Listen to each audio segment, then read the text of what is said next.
let's make some black bean burgers today. So to get started, you're gonna need to cook some quinoa. If you have leftover quinoa, that's great. This actually works best if your quinoa is a little bit overcooked. I'm using the tricolor stuff. Use the white stuff if you want. And then what I've got prepared back here is some onion, garlic, and sun-dried tomato.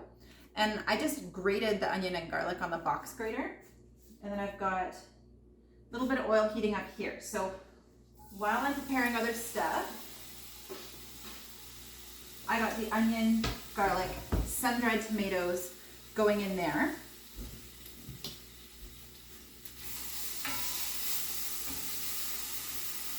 And I just want to take the raw flavor out of the onion for this recipe. And to that, we're going to add some tahini, or you could use whatever nut butter that you have around, and the spices.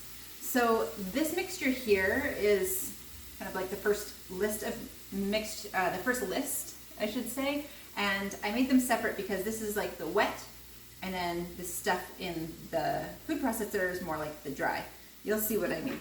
So this is like the glue or the binding agent, and also some of the flavor. So my onions are smelling good already. They're really nicely like fine. So they don't take too long to cook. Then I got my nut butter or tahini in there.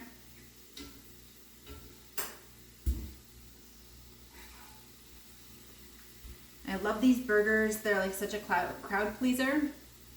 And there is protein in 3 different spots. So there's protein in the tahini, there's protein in the quinoa, and of course there's protein in the beans. So they're super satisfying burgers. It doesn't just taste like sometimes there's a lot of starch in burgers or like wheat gluten, and then it's just like wheat gluten with more wheat gluten in the bun. Sometimes I find veggie burgers can cause a bit of a stomachache. So these are really my favorites. Then I'm gonna add the flavor. So the flavor here is kind of like a smoky profile, and so I've got some cumin, which gives it kind of toasty notes, and some smoked paprika. You can get the stuff in hot or mild. If you want a little kick, you could add the hot stuff. I just use the mild.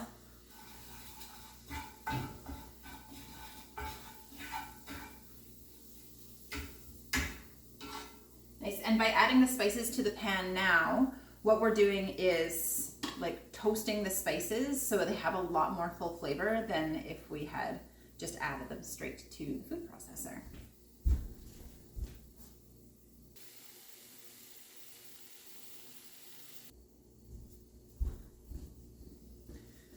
So my onion mixture with the spices is ready. And I know that because it smells good and it's not browning too much. Try to get all that flavor out of the pan.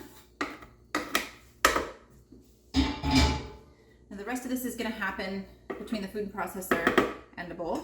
So to the wet mixture, add half of your beans, roughly half your beans, and whiz it up to form a paste.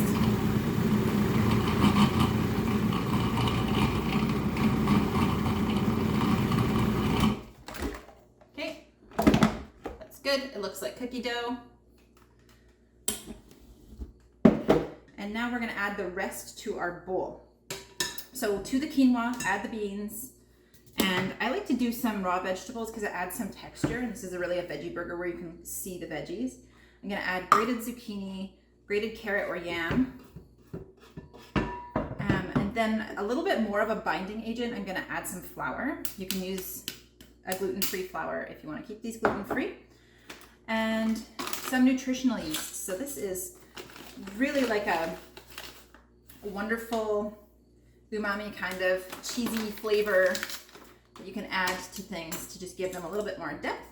And then we're going to do a little tiny bit of vinegar just because I find that beans really benefit from the acidity. You could use a lemon if you like. And I'm going to pick just a few leaves of cilantro and give them a very quick chop.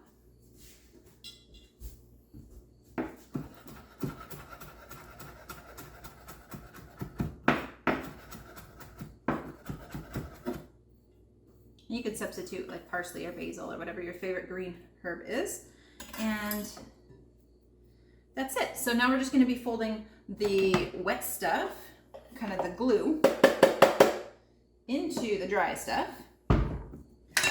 And the next part is fun. I like to do this with my hands. I find it's easiest to mix. So with clean hands, you're going to form your burgers.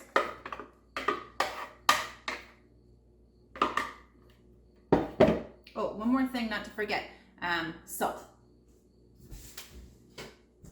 We need to season these all the way through. We're not putting salt on the top.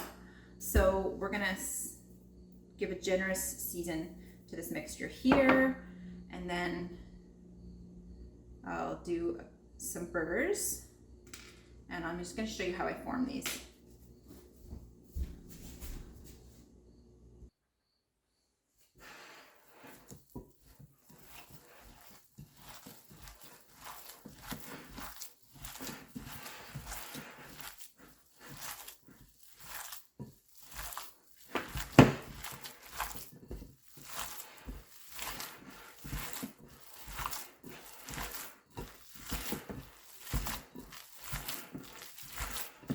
Okay, so I'm kind of folding and squishing to get it really nice and worked in.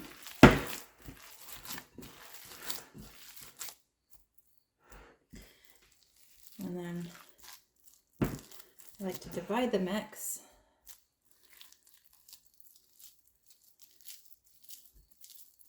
So I have roughly even-sized balls, about that big. And then they go on your tray. And you squish them out just the size and shape that you want. You can use a ring mold to form them if you want to. I like them to look homemade because they are.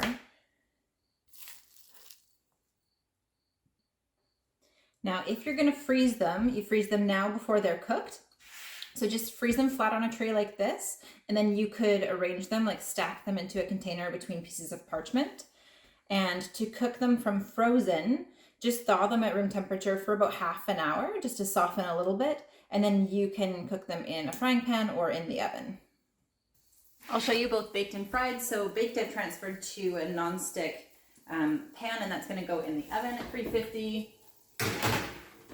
And I've got one over here that's frying. Okay, so it's just flipped. It's got some nice dark brown bits. And then if you want to toast your bun, you can use your bun to soak up a little bit of the oil in the pan to get nice and golden. Now's the time to do that.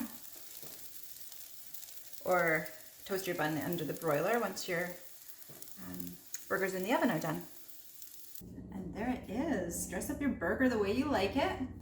I'm gonna put some avocado and tomato and lettuce on mine. I've got some vegan mayo and, you know, the usuals. Ketchup and mustard. I like mine pretty classic. Dress it up and make it nice.